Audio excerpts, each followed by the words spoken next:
আর সর্বাবস্থায় বেশি বেশি করে পড়বেন আস্তাগফিরুল্লাহ। কি পড়বেন? আমার সাথে আওয়াজ করে পড়েন আস্তাগফিরুল্লাহ। আর আওয়াজ করে পড়েন আস্তাগফিরুল্লাহ।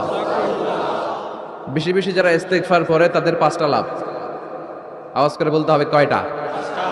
নাম্বার 1, মান লাজিমাল ইস্তিগফার জাআলাল্লাহু লাহু মিন কুল্লি দীকিন মাখরাজা।